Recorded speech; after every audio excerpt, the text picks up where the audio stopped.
ሃይሚ ዛሬ ውሳኔዋን አሳወቀች። በነገራችን ላይ የሃይሚ እንለያያለን ማለት አዲስ ነገር አይደለም። በቃ ሁሌም ከአንደበቷ የማይጠፋ ቃል ቢኖር እንለያያለን ነው።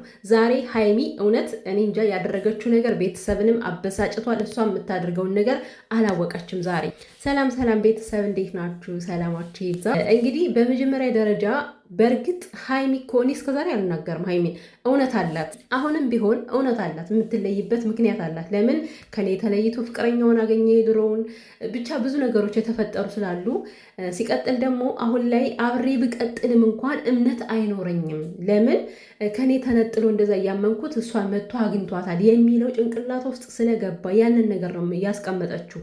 ሌላ ነገር ማሰብ አልቻለችም ማለት ነው። ግን ደግሞ ሃይሚ ፍቅር ማለት እኮ እምነት ማለት ነው።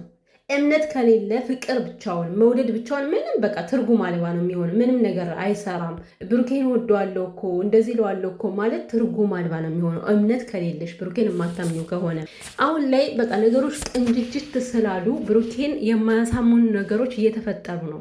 እንኳን አንቺ ሰው ሁሉ ተወዛግቧል በተፈጠረው ነገር ማለት ነው። ግን ደግሞ ነገሮችን ሰከን ብለሽ አስቢባቸው። ስለተናደድሽ ብቻ ውሳኔ መወሰን የለብሽም። ወይ ደግሞ ዛሬ ካነጋግሯ ሁሉ እንደተረዳሁት የሆነ አዲስ ነገር አለ፣ የሰማችሁ ነገር አለ፣ ያየችው ነገር አለ። እውነት በጣም በተናደደ ሁኔታ ነበር ስትናገር የነበረው እና እቺ ከይሲ የሆነች ልጅ አሳይታት የሆነ ነገር። ምክንያቱም ትናንትና ዝታ ነው የሄደችው እኮ አሳያለሁኝ፣ እስከዛሬ የደበኩትን ነገር ለአንተ ክብር ብዬ ነበር፣ ግን አሳያለሁ፣ አወጣለሁ ከዚህ በኋላ እያለች ነበረ እና አይታወቅም ከዚህ በፊት ልካ እንደበጠበጠቻቸው አሁንም ልካ ሊሆን ይችላል። እና ይሄ ነገር ከሆነ ሲያናደዳት እስከዚህን ያክል ደረጃ ያደረሳት እና በእርግጥ እስካሁንም ድረስ እንለያይ እያለች ነው። ዛሬ ደግሞ ሁሉ ነገሯ፣ አነጋገሯ፣ ሁሉ ነገሯ ነው የተለየው ማለት ነው። እና ሃይሚ ብዙ ጊዜ ለጠላት ቦታ ትከፍቻለች። ሲቀጥል ጠላትን ነው የምታምኒው፣ ብሩኬን አታምኝም። የምሬን ነው። በቃ በተጣላችው ቁጥር እንደዚህ እምነት የሚሸረሸር ከሆነ ለወደፊቱም እኮ በጣም ከባድ ነው የሚሆነው። እና እንዴት በቃ እኔ እናንተ አብረን መሆን አለብን አብረን መሆን የለብንም ትያለሽ ማለት 2 ዓመት ማለት ቀላል ነው እንዴ? እንኳን 2 ዓመት አይደለም ሰከንድ ዋጋ አላት የምትይ ሰው ነሽ እኮ ነው። ከብሩኬ ጋር ስትጣሉ የሆነ ነገር ስትሆኑ ሰከንድ ዋጋ አላት እያልሽ ትናገሪያለሽ ብዙ ጊዜ ማለት ነው። ግን የተናገርሽውን በተግባር አታረጊውም።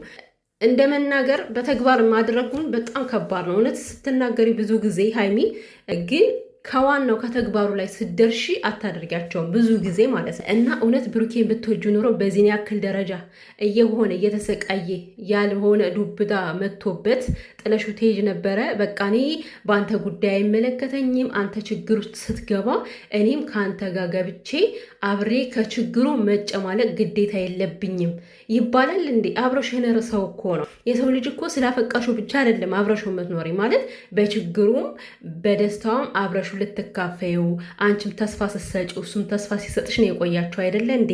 እና ስትወጁና ስታፈቅረው ሰላም ስትሆኑ ብቻ ነው አብረሽው የምትኖሪ?